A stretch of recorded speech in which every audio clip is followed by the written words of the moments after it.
ಬಸವರಾಜ ಬೊಮ್ಮಾಯಿ ಅವರು ಅದು ಲೇಟ್ ಆಗಿದ್ದಕ್ಕೆ ದೂರ ಆಗ್ತೈತಿ ಅಂತ ಕೆಲವೊಬ್ಬರು ದೂರು ಕೊಟ್ಟಾಗ ನಾನು ಹೇಳಿದೆ, ಈ 2 ಎಕರೆ ಜಮೀನು ಮಠದ ಹೆಸರಲ್ಲೇ ಇರಲಿ, ನಾನು ಕೊಟ್ಟದ್ದು. ಆ 2 ಎಕರೆ ಬಸವರಾಜ ಬೊಮ್ಮಾಯಿ ಅವರು ನೀವು ಸಮೀಪ ಹಿಡಿದು ಕೊಡ್ರಿ, ನಂದೊಂದು ಸ್ವಲ್ಪ ದೂರ ಆಗ್ತತ್ತು, ನಾ ಫ್ರೀ ಕೊಡವನಲ್ಲ, ರೊಕ್ಕ ಇಸ್ಕೊಂಡವಲ್ಲ, ನೀವು ಹಿಡಿದು ಕೊಡ್ರಿ ಅಣ್ಣಾರ, ನಾವು ನೀವು ಕೂಡ ಇನ್ನೊಂದು ಕಲ್ಯಾಣ ಮಂಟಪ ಕೇಳಿದ್ರು. ಅವತ್ತು ಈ ಎಲ್ಲ ಟ್ರಸ್ಟಿಗಳಿಗೆ ನಾನು ಹೇಳಿದ್ದೇನೆ, ಮಠಕ್ಕೆ ಯಾರೇ ಕೊಡ್ಲಿ ಆಸ್ತಿ ಆಗ್ತತಿ ಅಂತ ಹೇಳಿದೆ. ಆ ಪ್ರಕಾರ ಬಸವರಾಜ ಬೊಮ್ಮಾಯಿ ಅವರು 2 ಎಕರೆ ಜಮೀನನ್ನು ಕೊಟ್ಟು, ಈ ಜಮೀನಲ್ಲ, ನಾ ಕೊಟ್ಟ ಜಮೀನಿಲ್ಲ, ಅವ್ನು ತಪ್ಪು ಕಲ್ಪನೆ ಐತಿ, ಉಮಾಪತಿಯವ್ರಿಗೆ ಹೋಗಿ ಕೇಳಿ, ಚಂದ್ರು ಅವ್ರಿಗೆ ಹೋಗಿ ಹೇಳಿ, 2 ಎಕರೆ ಜಮೀನನ್ನ ಬಸವರಾಜ ಬೊಮ್ಮಾಯಿ ಅವರು ಹಿಡಿದು ಕಲ್ಯಾಣ ಮಂಟಪ ಕಟ್ಟಿಸಿ 1.5 ವರ್ಷದಿಂದ ಇವ್ರು ಉಮಾಪತಿಯವ್ರು ತಾಬ ಕೊಟ್ಟಾರ.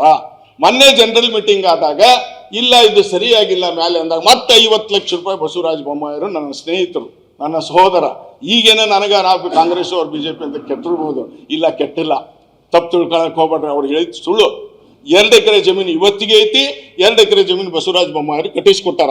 ಈ ಬಳಿಕ ಬಳ್ಳಾರಿ ಒಳಗ, ಹರಪನಹಳ್ಳಿ ಒಳಗ, ಹೂವಿನಡಗಲಿ ಒಳಗ, ಬೊಮ್ಮನಹಳ್ಳಿ ಒಳಗ, ಹಡಗಲಿ ಒಳಗ, ಹಿರೇಕೆರೆ ತಾಲೂಕಿನೊಳಗ, ಶಿಗ್ಗಾಂವದೊಳಗ, ದಾವಣಗೆರೆ ಒಳಗ ಇದೆಲ್ಲ ಆಸ್ತಿಗಳು ಉಳ್ಕೊಂಡು ಅವು ನಾನು 15ನೇ ಇಸ್ವಿ ಒಳಗ ಖರೀದಿ ಮಾಡಿಕೊಟ್ಟೆ ಮಠಕ್ಕೆ.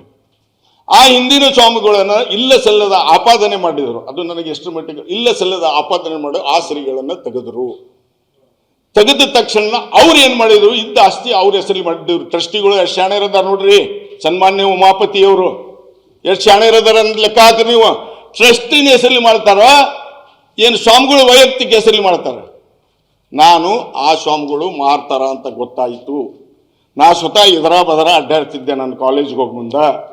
ಮಾರ್ತಾರ ಅಂದಾಗ ನಾ ಈ ಟ್ರಸ್ಟಿನ ಸಮಕ್ಷಮ ನನ್ನ ಯಾವಾಗ ಟ್ರಸ್ಟಿನ ವಿಶೇಷ ಆಹ್ವಾನಿತರು ಅಂತ ಕರೆದಾಗ ನಾ ಹೇಳಿದೆ, ನೋಡ್ರಿ ಕರ್ನಾಟಕ ರಾಜ್ಯದೊಳಗೆ ಎಲ್ಲೆಲ್ಲಿ ಆಸ್ತಿ ಅದಾವು ನಿಮ್ಮ ಕೈ ಮುಗಿದು ಕೇಳ್ತೀನಿ, ಮೊದಲು ಉಳಿಸ್ಕೊಳ್ರಿ.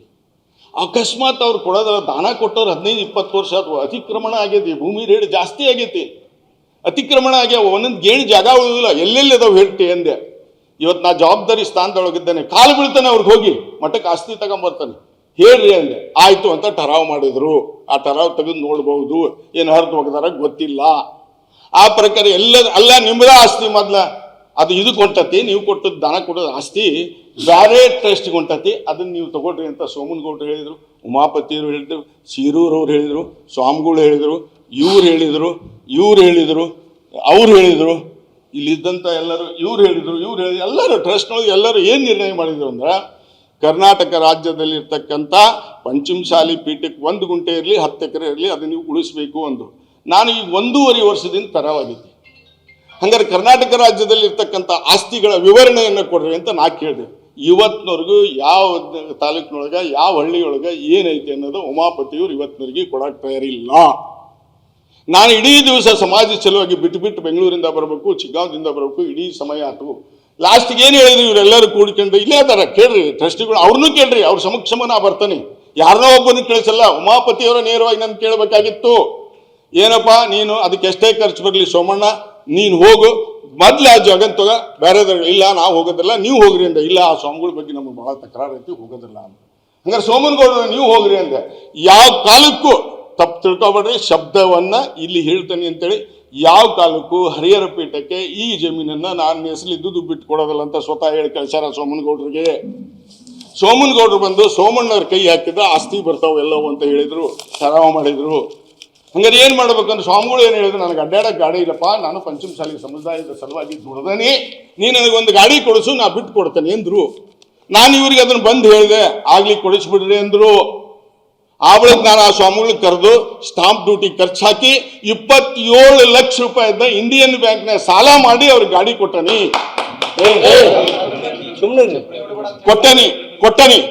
ಇವತ್ತು ಅಡ್ಡಾಡಕತ್ತಾರ ಅಜ್ಜರು. ಸೀದಾ ಬಂದು ನೋಡಪ್ಪ ಪುಣ್ಯಾತ್ಮ, ನೀ ಜಮೀನು ಆಸ್ತಿ ಕೊಟ್ಟಿದ್ದಿ, ನಿನ್ನ ಹೆಸರು ಬಿಡ್ತಾನೆ ಅಂದ್ರು. ಖರೀದಿ ಕಾಗದ ತಂದು ಇವರೆಲ್ಲರ ಸಮಕ್ಷ ಒಪ್ಪಿಸೇನಿ. 1,70,000 ಸ್ಟಾಂಪ್ ಡ್ಯೂಟಿ, 21,20,000 ರೂಪಾಯಿ ಅದಕ್ಕೆ ಸ್ಟಾಂಪ್ ಡ್ಯೂಟಿ ಖರ್ಚು ರೊಕ್ಕ ವ್ಯಾಲ್ಯೂಯೇಷನ್. 11,20,000 ರೂಪಾಯಿ ಕೆನರಾ ಬ್ಯಾಂಕಿನ ಚೆಕ್ ಕೊಟ್ಟ, ನನ್ನ ಹೆಸರಲ್ಲಿದ್ದದ್ದು 10 ಲಕ್ಷ ರೂಪಾಯಿ ಇಂಡಿಯನ್ ಬ್ಯಾಂಕ್ ಹಾವೇರಿ ಚೆಕ್ ಕೊಟ್ಟು ಅವ್ರಿಗೆ ರೊಕ್ಕ ಕೊಟ್ಟೆ, ಚೆಕ್ನಾಗ ಕೊಟ್ಟೆ. ಬಂದಿಂದಾಗಿ ಇವರು ತಾಬಾ ಒಪ್ಪಿಸಿದೆ ಖರೀದಿ ಕಾಗದನ. ನೀವು ಯಾವಾಗ ಹೇಳ್ತೀರಿ ಅವತ್ತು ಮಠದವ್ರಿಗೆ ಬಿಡ್ತಾನೆ ಅಂತ ಹಿಂಗೆ ಉದ್ದಕ್ಕೆ ನಮಸ್ಕಾರ ಮಾಡಿದೆ. ನೀವು ಯಾವಾಗಾರ ಬಿಡಿಸ್ಕರಿ, ತಗೊಳ್ರಿ, ನಾನು ರೊಕ್ಕ ಕೊಡಬಾರ್ರಿ, ಆಸ್ತಿ ಬಿಟ್ಟು ಕೊಡ್ತೇನೆ ಎಂದೆ. ಮತ್ತೊಂದು ಜವಾಬ್ದಾರಿ ಹೇಳಿದ್ರು, ಕರ್ನಾಟಕ ರಾಜ್ಯದಲ್ಲಿ ಇರ್ತಕ್ಕಂಥವು ಇದೇ ರೀತಿ ಮಾಡು, ನೀನು ತಂದು ಕೊಡ್ತಿ ಅನ್ನೋ ವಿಶ್ವಾಸ ಐತಿ. ಆ ಆಸ್ತಿ ಸದ್ಯಕ್ಕೆ ನಿನ್ನ ಹೆಸರಿರ್ಲಿ, ಎಲ್ಲೆಲ್ಲದವು ಕೊಡ್ತಾವ ಉತ್ತಾರ ಅಂದ್ರೆ ಇವತ್ತಿನವರೆಗೆ ಕೊಡ್ಲಿಲ್ಲ. ಸುಮ್ಮನೆ ಬಸವರಾಜ ಬೊಮ್ಮಾಯಿ ಅವರು ಜಾಸ್ತಿ ಕೊಡ ಏನು 2 ಎಕರೆ ಕೊಟ್ಟದ್ದು ಸತ್ಯ. ಅದನ್ನ ಅವ್ರ ಕಲ್ಯಾಣ ಮಂಟಪ ಕೊಟ್ಟರು ಸತ್ಯ. 50 ಲಕ್ಷ ರೂಪಾಯಿ ಬೊಮ್ಮಾಯಿ ಕೊಟ್ಟದ್ದು ಸತ್ಯ. ಮೊನ್ನೆ MP ಕ್ಯಾಂಡಿಡೇಟ್ ಯಾರೋ ಗಡ್ಡೆ ದೇವರ ಮಠ 15 ಲಕ್ಷ ರೂಪಾಯಿ ತಂದು ಕೊಟ್ಟದ್ದು ಸತ್ಯ. ಆ ಬಳಿಕ ಮಲ್ಲಿಕಾರ್ಜುನ್ ಸಾವ್ಕಾರ ಎಷ್ಟು MP ಎಲೆಕ್ಷನ್ಗೆ ಎಷ್ಟು ಕೊಟ್ಟರೆ ಅದು ಸತ್ಯ. ರಾಜಕಾರಣಿಗಳಿಂದ ವಸೂಲು ಮಾಡಿದ್ದು ಸತ್ಯ. ನಾನು ಹೇಳ್ತಾ ಇದ್ದೀನಿ, ಸ್ವಾಮಿಗಳಿಗೆ ಹೇಳೀನಿ, ಟ್ರಸ್ಟಿಗೆ ಹೇಳೀನಿ. ಉಮಾಪತಿಯವರು ಪತ್ರ ಬರೆದ್ರು, ಏನಂತ ಹೇಳಿ, ಸೋಮಣ್ಣ ಬೇವಿನ ಮೇಲೆ ಪರಬಾರೆ ಮಾಡ್ಕೊಂತಾರ, ಅವರಿಗೆ ಆಸ್ತಿನ ಬಿಡುಗಡೆ ಮಾಡಬಾರ್ದು ಅಂತ ಸಬ್ ರಿಜಿಸ್ಟ್ರಿ ಮಾಡಿದ್ರು. ಇಷ್ಟೆಲ್ಲ ಆಗಿನೂ ಮಾಡಿದ್ರು. ನಾ ಬಂದು ಕೇಳಿದೆ, ಈ ರೀತಿ ಯಾಕೆ ಮಾಡಿದ್ರಿ, ನನ್ನ ಯಾಕೆ ವಿಶ್ವಾಸಘಾತಕನಾಗಿ ಮಾಡಿದ್ರಿ ಅಂತ ಕೈ ಮುಗಿದು ಕೇಳಿದೆ. ಮೊನ್ನೆ ನಾನು ಕೇಳುವಾಗ ಡಾಕ್ಟರ್ ಮಾಡ್ತರು, ಉಮಾಪತಿ ಏನಾರ ದಯಮಾಡಿ 2 ನಿಮಿಷ ಮಾತಾಡಕ್ ಕೊಡ್ರಿ ಅಂದ್ರೆ, ನಿನಗೆ ಸಂಬಂಧ ಇಲ್ಲ ನೀನು ಅಂದ್ರು. ನಾ ಸಂಬಂಧ ಇಲ್ಲ ಅಂದ್ರೆ ಹೊರಗೆ ಹೋಗಿ ದೊಡ್ಡ ಅಜ್ಜನ್ನ ಗಟ್ಟಿಗೆ ಕುಂತೆ. ಇದೆಲ್ಲ ಗಲಾಟೆ ಆದ್ರಿಂದ ಡಾಕ್ಟರ್ ಹಿರಿಯರು ಬಿಟ್ಟು ಹೋದ್ರು ಅನ್ಬಾರ್ದು, ದವಾಖಾನಿಗೆ ಕರ್ಕೊಂಡು ಹೋಗೀನಿ. ನಂದು ತಪ್ಪಿತ್ತು ಅಂದ್ರೆ ಆ ಮನುಷ್ಯನ ಕರ್ರಿ, ಇಲ್ಲ ಉಮಾಪತಿಯವರು ಪ್ರಶ್ನೆ ಮಾಡ್ರಿ. 4 ಎಕರೆ ಜಮೀನು ಐತಿ, ಈಗ 2 ಎಕರೆ ಕಲ್ಯಾಣ ಮಂಟಪ ಬೊಮ್ಮಾಯಿಯವರು, ನಾನು ಅವರು ಕೂಡಿ ರಾಜಕಾರಣ ಮಾಡೋ ಮುಂದೆ ನಾನೇ ಹೇಳ್ತೆ ನಮ್ಮ ಸಮಾಜಕ್ಕೆ ಕೊಡ್ಬೇಕು. ಈಗನೂ 2 ಎಕರೆ ಜಮೀನು ಐತಿ. ಮೊನ್ನೆ ಸನ್ಮಾನ್ಯ ಸಿದ್ದರಾಮಯ್ಯ ಸಾಹೇಬರಿಗೆ, ನಮ್ಮ ರಾಜ್ಯದ ಉಸ್ತುವಾರಿಗಳಿಗೆ 10 ಕೋಟಿ ರೂಪಾಯಿ ಕೊಡಬೇಕಂತ ಕೇಳ್ಕೊಂಡ್ರೆ 10 ಕೋಟಿ ರೂಪಾಯಿನ ಲೋಕಲ್ ಕಮಿಟಿ ಮಾಡಿ ಕಲ್ಯಾಣ ಮಂಟಪ ಕಟ್ಟಿಸಿ ಹಾಸ್ಟೆಲ್ ಕಟ್ಟಿ ಬಡವರಿಗೆ ಅದನ್ನು ದಾನ ಮಾಡ್ತಾನೆ ಅಂತ ನಿರ್ಣಯ ಮಾಡಿದ್ದೇನೆ.